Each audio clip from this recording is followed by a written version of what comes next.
RTU Matin. RTU Matin. RTU Matin, c'est le rendez-vous journalier pour le décryptage de l'actualité sous toutes ses formes. RTU Matin, du lundi au vendredi, de 8h à 8h30. Merci d'être au rendez-vous. Bonjour à chacun, bonjour à tous, merci de nous préférer ce matin et bienvenue à votre émission RTU Matin de ce vendredi 29 janvier de l'an 2021. À la partie technique, Oscar Santremi Sagbadia, au micro Arnaud Xavier Avodagbe. La revue des titres. La une des journaux parus, la revue des titres. Démarrons la revue des titres de ce matin par le quotidien Le Matinal. Présidentiel du 11 avril, la bataille FCBE Talon aura lieu. Jacques Mégan sur la saisine de l'ONU par l'avocat de Sébastien Adjavon, une recommandation ou un avis ne saurait avoir un impact sur la présidentielle. La Nation à présent, championnat professionnel de football 2020-2021, reprise des hostilités dès demain. Et puis construction d'infrastructures routières, Serge Ekwe échange avec Hervé Khekhoumé. Le potentiel présidentiel 2021 et quête de parrainage, les démocrates otages des démons de la division.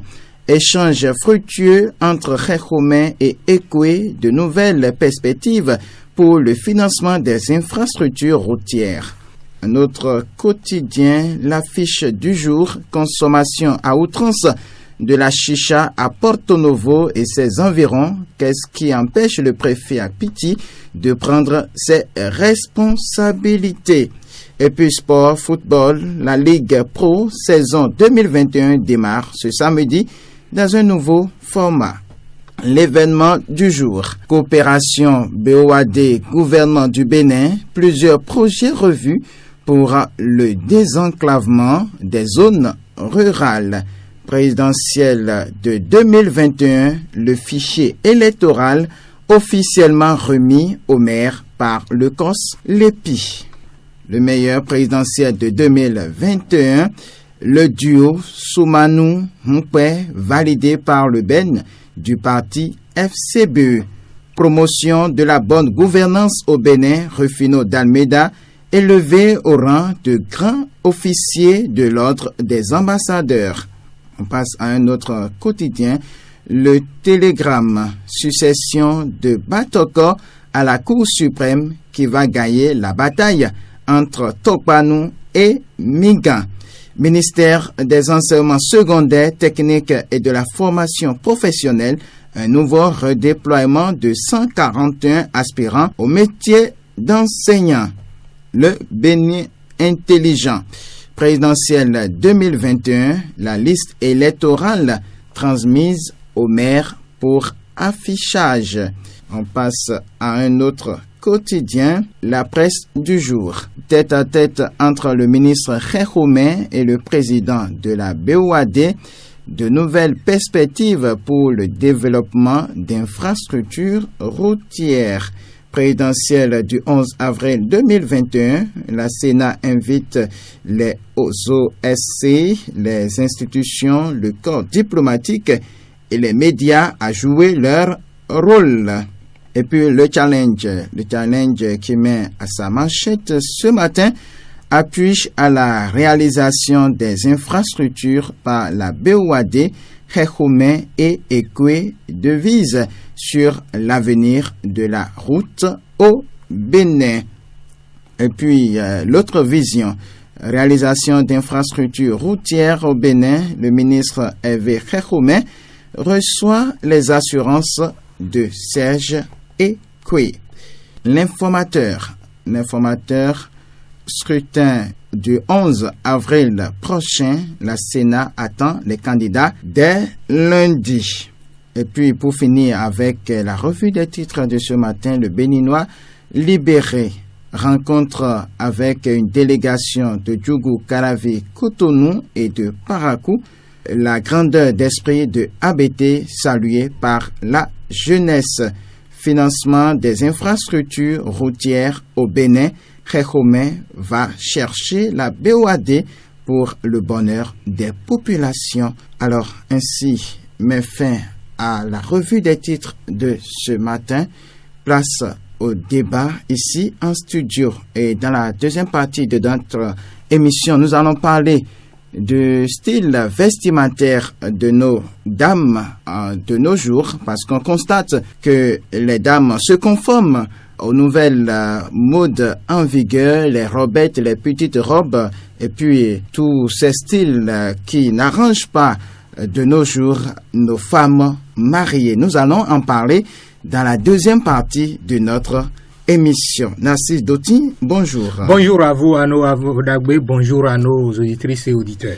Roland Zatassou, bonjour à vous. Bonjour à vous, Anno Avodagbe, bonjour à tous ceux qui sont d'écoute. Le matinal titre donc à sa manchette ce matin présidentiel du 11 avril, la bataille FCBU Talon aura lieu. Narcisse Doti. Oui, la bataille FCBU Talon, cette bataille aura lieu parce que à la dernière minute, on a constaté que ce parti politique qui a montré à la face du monde qu'il y a de soucis, qu'il y a de mésententes, qu'il y a tous les problèmes du monde, ce parti politique a commencer par poser les pas de géant, prouver vraiment aussi aux uns et aux autres que ils sont prêts pour aller aux élections du 11 avril 2021. Et déjà, vous constatez, avant-hier, le mercredi, c'était le duo qui a désigné deux anciens ministres de régime Yahi, désignés pour conduire les destinées de ce parti politique. Hier, jeudi, ces deux ont été présentés au niveau de la base de ce parti politique et selon ce qui est dit, ils sont reconnus par le bureau exécutif national et ça ne revient qu'aux citoyens d'apprécier en son temps. Donc ces différents pas posés à la dernière minute prouvent vraiment qu'il y a un parti de l'opposition qui est prêt à aller aux élections présidentielles pour faire face au candidat qui sera de la mouvance présidentielle jusqu'à la date d'aujourd'hui, connu en la personne du président de la République qui est candidat à sa propre succession. Donc je crois que pour ne pas dire de sitôt que le jeu est clos, il faut dire qu'il reste encore quelques jours pour les partis de l'opposition, surtout les démocrates qui n'ont pas encore déposer les armes jusqu'à la date d'aujourd'hui. Ils sont en train de poser aussi des pas pour être représentés à cette élection. Donc, on ne peut pas dire aujourd'hui que ça revient au FCBE seul d'être présent à cette élection tant que nous n'allons pas atteindre le 14 février prochain, dernier jour du dépôt des dossiers. Roland Zatassou, la bataille FCBE Talon aura lieu.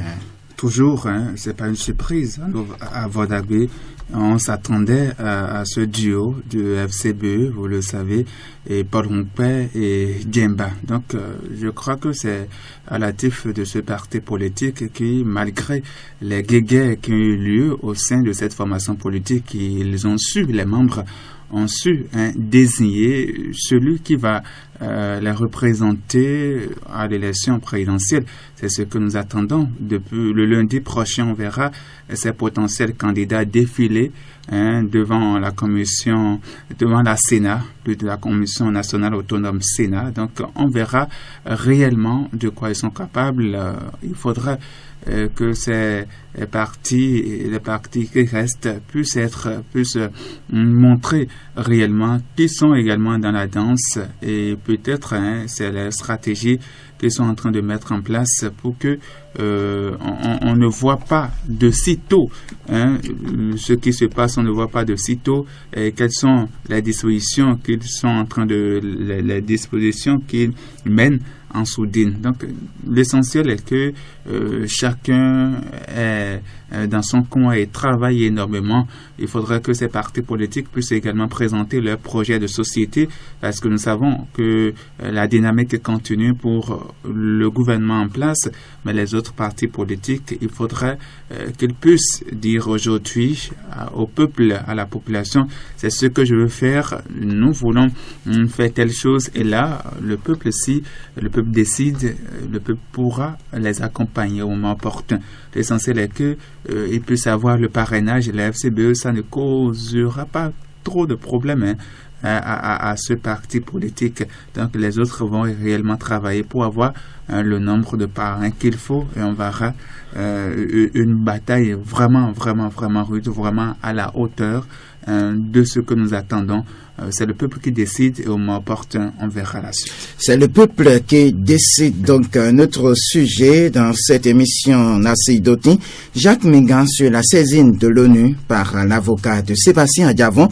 Une recommandation ou un avis ne saurait avoir un impact sur la présidentielle. Votre avis? Oui, et le juriste est allé jusqu'à dire que l'instance touchée par le conseil de l'ancien candidat aux élections présidentielles de 2016, l'instance n'a pas cette puissance qu'il faut pour mettre fin aux différentes démarches qui sont en cours pour les élections d'avril prochaine. Et quand vous écoutez ou vous lisez à travers les lignes ces propos de ce juriste, vous pouvez vous dire que cette institution de l'ONU n'a pas cette compétence pour donner des injonctions à l'État béninois, ou si par mégarde cette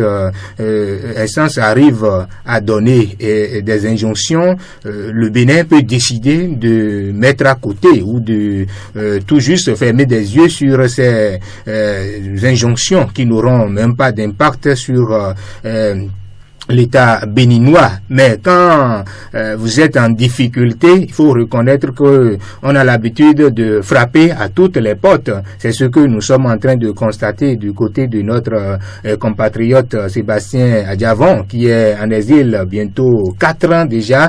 Vous voyez, quand vous quittez votre nation avec tout ce que vous faites pour la vie, pour rendre la vie facile aux uns et aux autres, avec vos entreprises, tous vos amis que vous avez laissés, que vous avez envie de les revoir, et parce que vous avez des soucis avec la justice, vous n'avez pas cette possibilité de revenir aisément comme vous le pensez.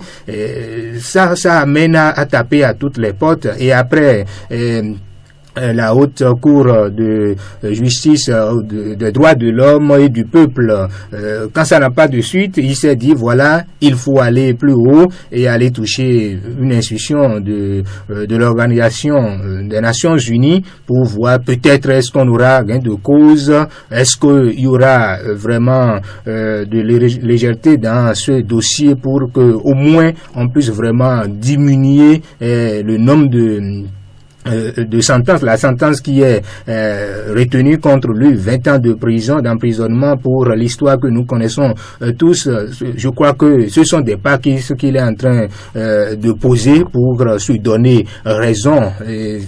C'est vrai que Maître Mingan, il est au Bénin, il ne fait pas partie du conseil de Adjavon, mais Adjavon ne va pas en besogne. Et quand vous êtes en difficulté, il faut se donner raison, et il faut aller vers les institutions qui peuvent vous amener à vraiment trouver la paix ou à revenir dans votre pays sain et sauf. Je crois que c'est cela que notre compatriote est en train de faire. En tout cas, il est béninois. C'est vrai que au Bénin, il y a séparation de pouvoir. La justice joue son rôle et l'exécutif aussi joue son rôle. Est-ce qu'il ne faut pas demander à gracier ce dernier, voir son poids au Bénin, tout ce qu'il a fait au Bénin. C'est vrai qu'il faut répondre de ces actes d'abord avant d'être gracié par le président de la République selon les articles de notre constitution, mais voyez, il est vraiment essoufflé, il n'a pas pu participer aux élections communales, il n'a pas pu participer aux élections législatives et bientôt les élections présidentielles, et je crois que c'est de la nostalgie. Il a envie de revenir voir ses amis, continuer ses affaires, échanger avec ses partis, les membres de ses partis politiques, contribuer à l'animation de la vie politique nationale. Donc je crois que il faut le comprendre, et s'il faut faire quelque chose au Bénin, je crois que les sages ou ceux qui sont responsables des institutions de notre nation peuvent décider de quelque chose allant dans le sens de faciliter la tâche à ceux compatriotes. Chers auditeurs et auditrices, vous avez la possibilité de participer à cette émission dans la deuxième partie en composant nos deux numéros, le 96 87 17 00 et le 95 76 95 85. Et le sujet société de ce vendredi, style vestimentaire des femmes de nos jours quand les femmes mariées marquent le pas dans le désordre. Donc, il suffit de nous appeler sur nos deux numéros, le 96 96 17 00 et le 95 76 95 85. Roland Zatassou, Jacques Mégan sur la saisine de l'ONU par l'avocat de Sébastien Djavon.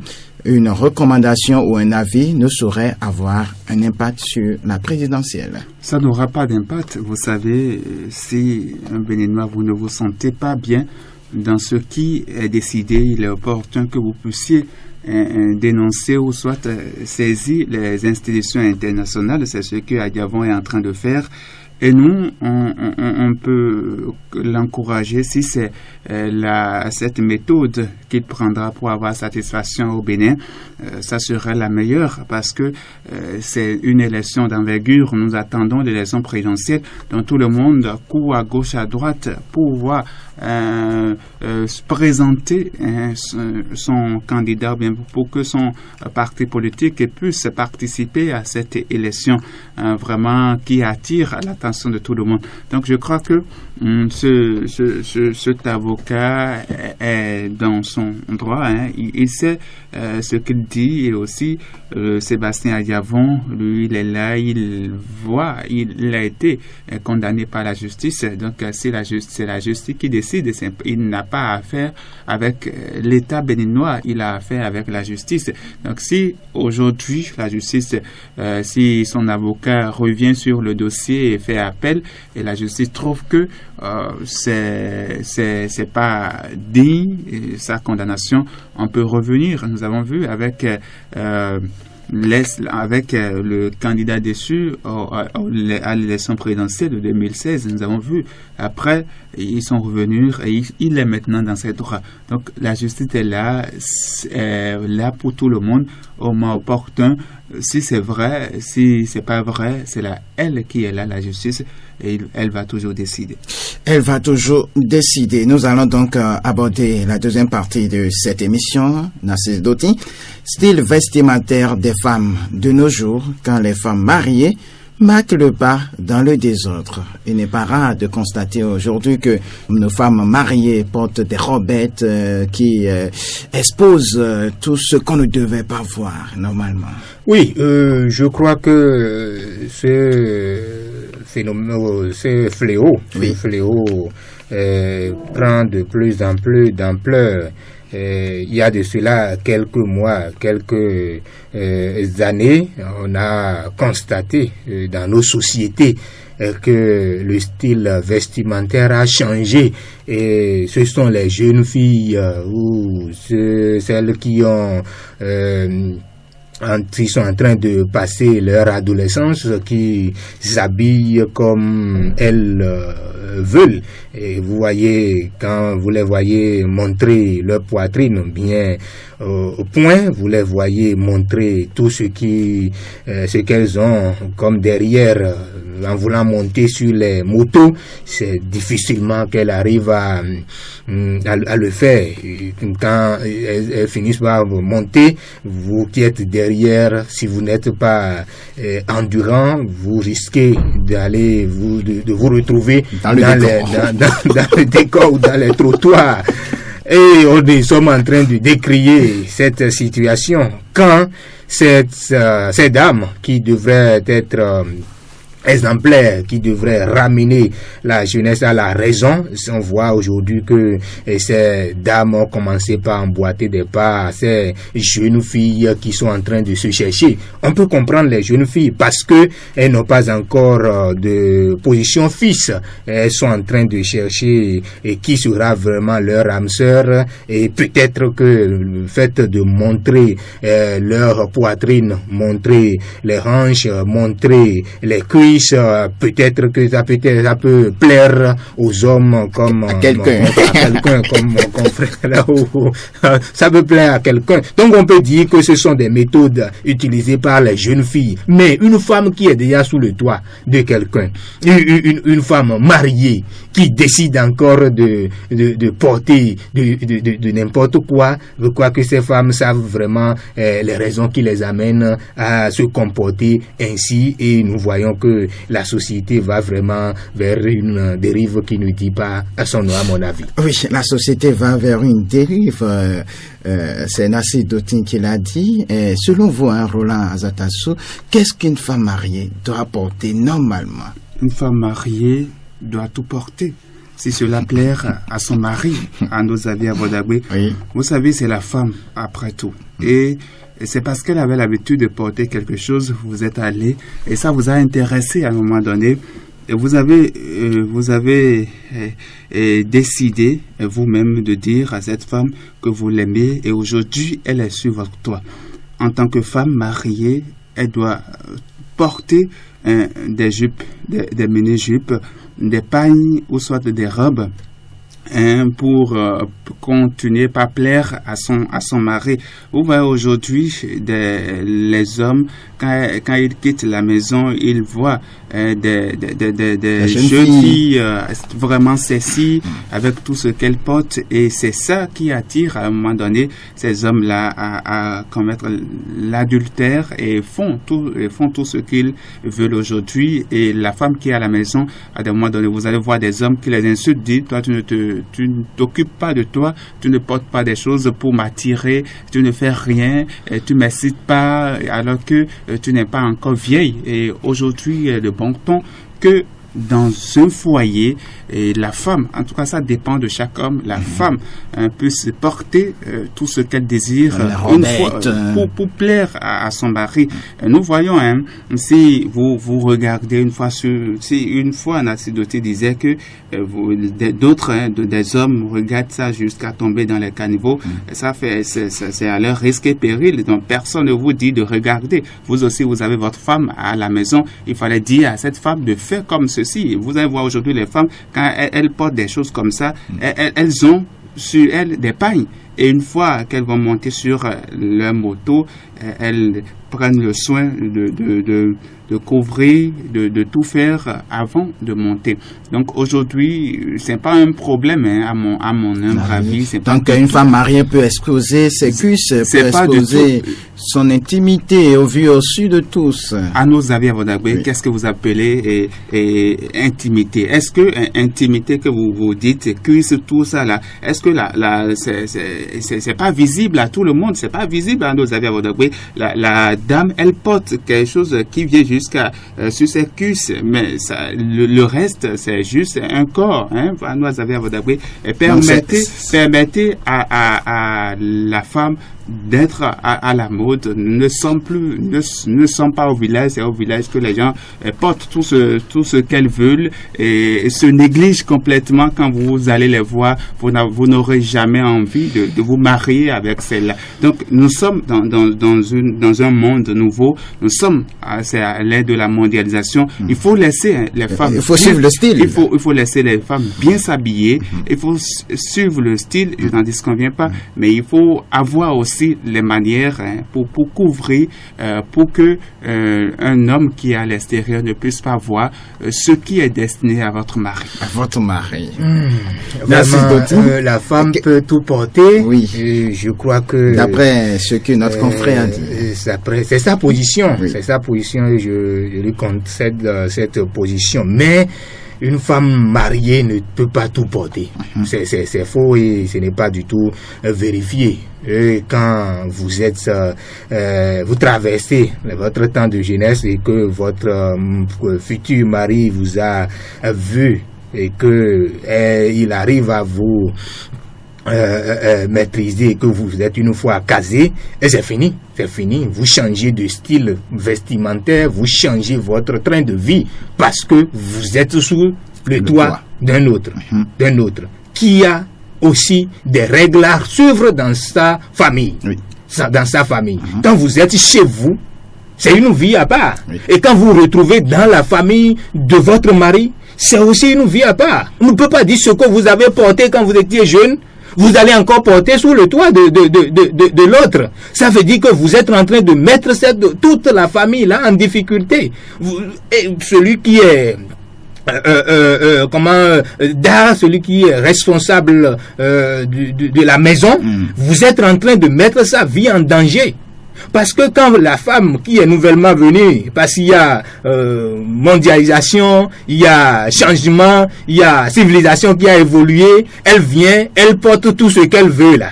Elle porte tout ce qu'elle a l'habitude de mini-jupe, montrer sa cuisse, montrer ses reins, montrer sa poitrine, et on dit que c'est possible. Voyez, c'est de là qu'on commence par à dénombrer des décès dans nos familles. Parce qu'il y a des coutumes, il y a des us qu'il faut respecter. Et quand on dit qu'il faut porter tout ce qui est là, le gars va passer de vie à trépas, le vigan aussi part, et Taino aussi va partir. Et c'est le tour du mari, et on parlera de jeune veuve, et elle va commencer par draguer. C'est à cela que nous assistons aujourd'hui. Et c'est vraiment malheureux pour nos sociétés. On ne peut pas dire que le monde évolue, il faut suivre le rythme du monde pour dire que il y aura plus notre société, il y aura plus, on ne va plus respecter nos us et coutumes. Je crois que c'est grave ce que j'entends là. Si vous ne voulez pas changer votre train de vie quand vous êtes marié, restez chez vous et continuez à porter ce que vous voulez. Mais quand vous restez,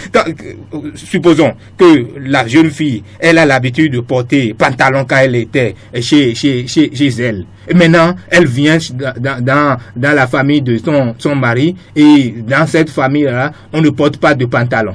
Elle viendra imposer ce qu'elle a comme mode là à la nouvelle famille. Je crois pas. Ça veut dire qu'elle va mettre toutes ces femmes là qui sont dans cette famille là dans le désordre, qui ne dit pourquoi cette dame là porte telle chose et que Da ne dit rien, Viga ne dit rien, Taino ne dit rien, et c'est à nous qu'on nous demande de respecter les tests de la famille, notre coutume. Je crois que c'est que les sociétés sont en danger comme ça. Donc si vous ne voulez pas vous marier, restez dans votre famille, et si vous voulez vous remarier, suivre les tests ou les loi de la famille de votre mari, quitte à ce que ce dernier puisse vraiment passer un temps sur terre. Sinon, vous voyez, les jeunes mariés, déjà à 30 ans, 40 ans, 50 ans, on voit déjà que c'est le mari qui est passé de vie à trépas. Et la nouvelle veuve commence par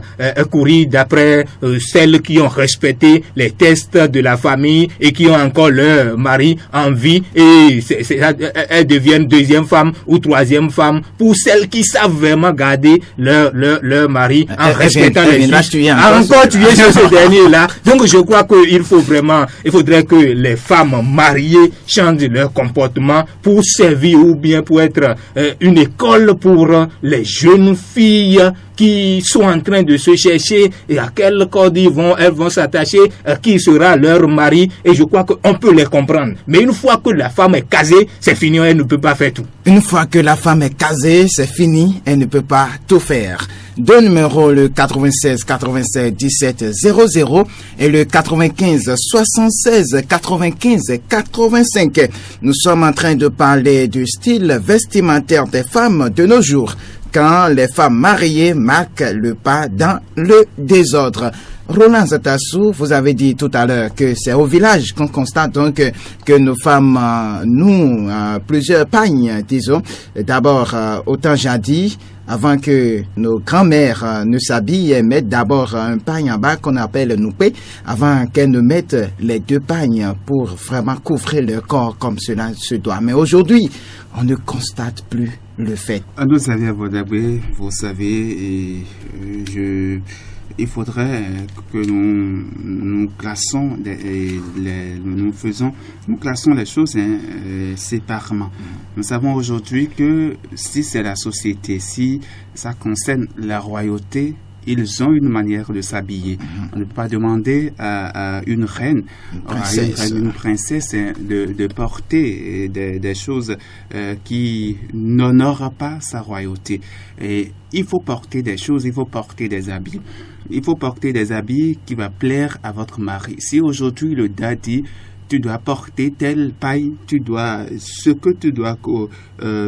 coudre, la chose doit être à un niveau donné, tu dois porter des menus jupes, des robes. Là, ça n'engage que lui, c'est ce qu'il a décidé, c'est ton mari. Mais aujourd'hui, dans le foyer en général, faites un tour, ne restons pas ici à Bomé ou bien à Boïkan ou bien à Didja, dans ces localités-là. Et voyez, allez-y à Cotonou, allez-y à Porte-Novo. Vous allez voir, il y a même des maris qui décident, qui disent à leur femme, c'est comme ça tu dois t'habiller. Regarde comment ta collègue s'est habillée. Regarde comment. Et c'est surtout toi, chaque matin, midi, soir, tu portes des pailles jusqu'aux pieds. Tu couvres tout. Tu fais. Nous, chaque localité ou bien chaque foyer avec sa coutume. Donc, il faudrait qu'aujourd'hui qu'on laisse la main libre, en tout cas les maris aujourd'hui, puissent ensemble avec leurs femmes décider de quoi elles vont porter. Porter jupe ou bien porter pantalon, ça n'empêche rien. Si un homme à l'extérieur veut détourner votre femme, il peut détourner en un clin d'œil. Donc le fait de refuser à sa femme aujourd'hui, tu ne dois pas porter pagne, tu ne dois pas porter jupe, menu, tu ne dois pas porter pantalon, ça n'exclut rien. C'est vous, ceux que vous voyez, ou bien celles que vous voyez en dehors de votre foyer et qui vous plaît tant, et qui vous attire tant, c'est parce que ces filles-là ont su se protéger, c'est parce que ces filles-là prennent soin réellement de leur corps et portent des choses qui vous attirent. Donc, permettez à votre femme aujourd'hui, dans le foyer, tout en vous respectant, tout en respectant votre coutume de porter des menus jupes jusqu'à la cuisse. Et quand vous dites elle est nue, est-ce que vous avez vu son intimité? Est-ce que vous avez vu son sexe? Est-ce que vous avez vu son corps? Vous n'avez rien vu de tout ça. Donc, ça veut dire qu'elle n'est pas nue. Elle sait ce qu'elle a dans la tête. Porter habit ne signifie pratiquement rien. Porter habit, c'est relatif de tout le monde. On peut porter comme on le souhaite. Aujourd'hui, vous avez vu des maris même qui imposent à leurs femmes comme pourquoi toi tu t'habilles comme ça. Il y a d'autres personnes. Oui, auditeur, allez, bonjour. Oui, bonjour RTG. Oui, veuillez vous présenter. Appelez-moi Cosmo. Cosmo? Bébé. Ok, d'accord. Vous nous appelez de quelle localité? Je vous appelle de Jacob. Allez, on y va, on vous écoute. Vraiment, votre sujet est le milieu ce matin. C'est un sujet qui vraiment décrit vraiment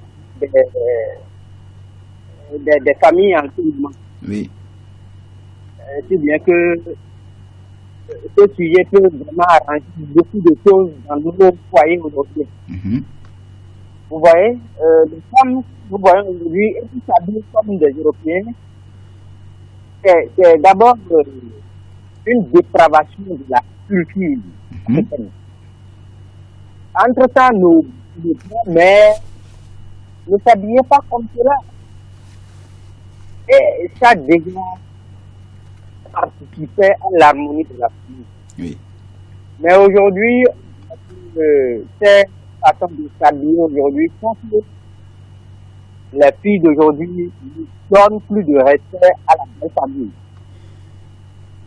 Quand vous vous habillez comme ça dans votre belle famille, oui, vous n'avez plus de responsabilité à prendre dans la famille. Parce que vous êtes mal vu dans la famille. Si bien que toutes vos paroles sont vaines. Personne ne vous considère dans la famille. Donc, nous avons invité aux filles d'aujourd'hui, aux femmes d'aujourd'hui, à s'adapter à la culture de notre, à la culture africaine. Merci. S'habiller de la façon africaine. Monsieur Ça Cosmo. valorise la façon africaine. Monsieur Cosmo, merci beaucoup.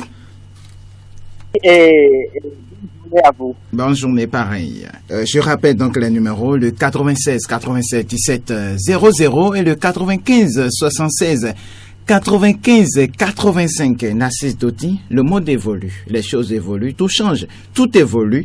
Il faudrait toujours rester canqué sur notre tradition, soi-disant, nous n'allons pas changer de style vestimentaire et toujours être en train de nouer les deux pagnes. Est-ce qu'il ne faut pas révolutionner les choses? La vie est un choix.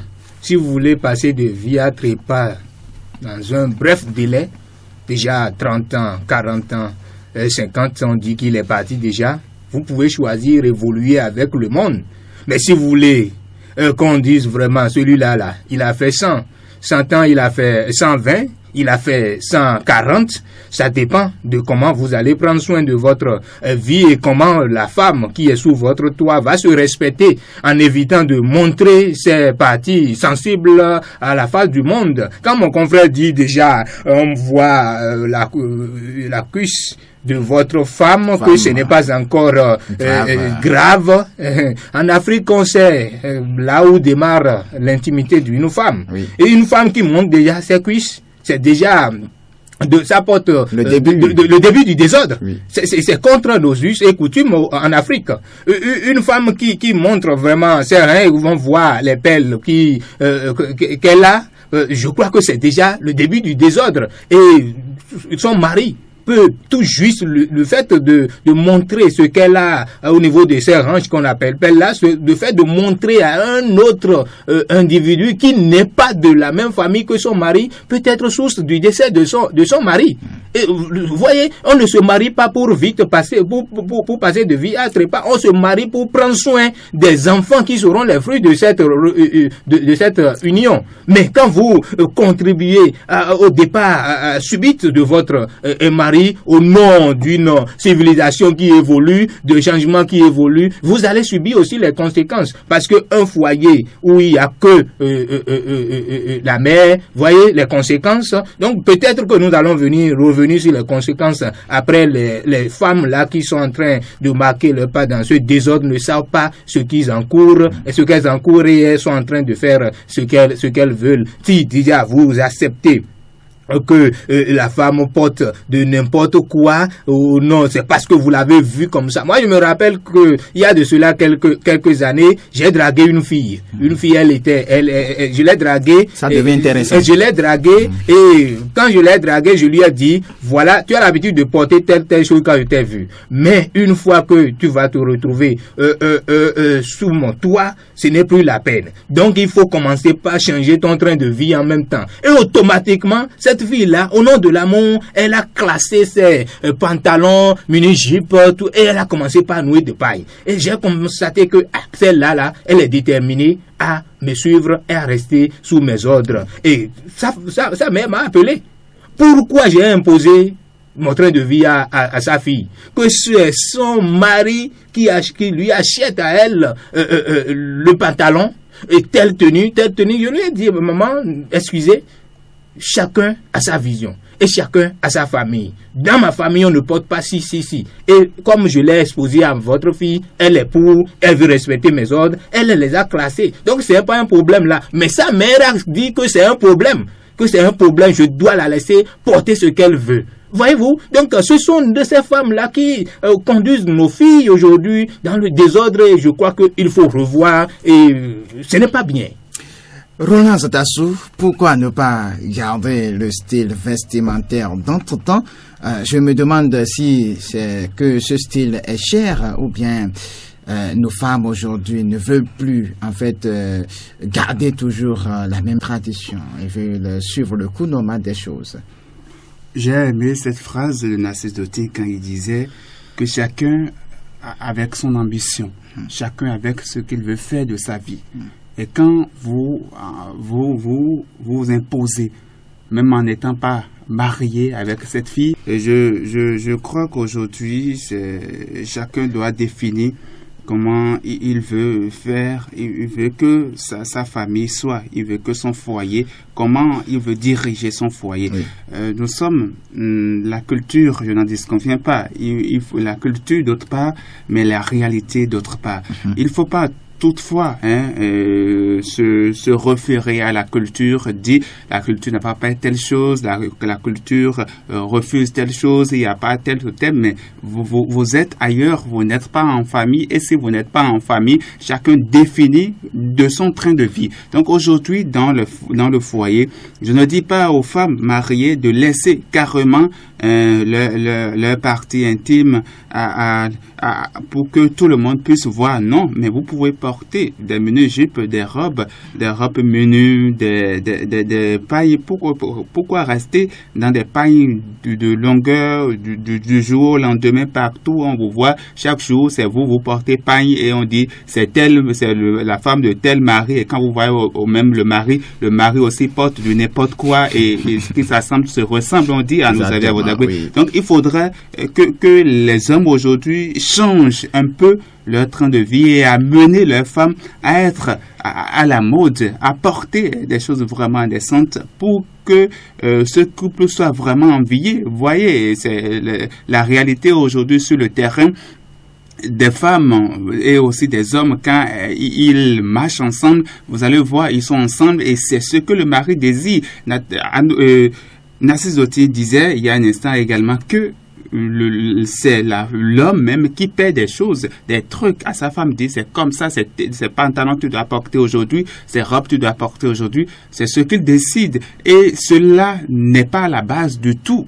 Il faudrait qu'on sépare les choses. Cela n'est pas à la base de tout, des décès que nous constatons un peu partout. Non, s'habiller n'est du tout pas à la base des décès dans le foyer. Là, moi, je suis pas du tout d'accord. Chacun a sa manière de s'habiller. Chacun à sa manière de diriger son foyer. Moi, aujourd'hui, si je dis à ma femme et à celle avec qui je serai, si je dis, tu dois porter telle chose, elle doit s'adapter. Elle doit pas porter de n'importe quoi, me suivre. Elle doit porter, vous allez, à des moments donnés, vous irez à des rencontres et vous aurez même honte de votre femme parce que elle a porté, elle a très mal habillée, elle a porté de paille, du début jusqu'au pied, elle a porté, et ça ne vous ressemble pas, vous serez obligé de dire retourne à la maison, tu as vu comment tes collègues ont fait. Non, il faudrait que dans les foyers chaque couple puisse définir porter des jupes, des mini-jupes, porter des robes ne signifie encore rien et n'est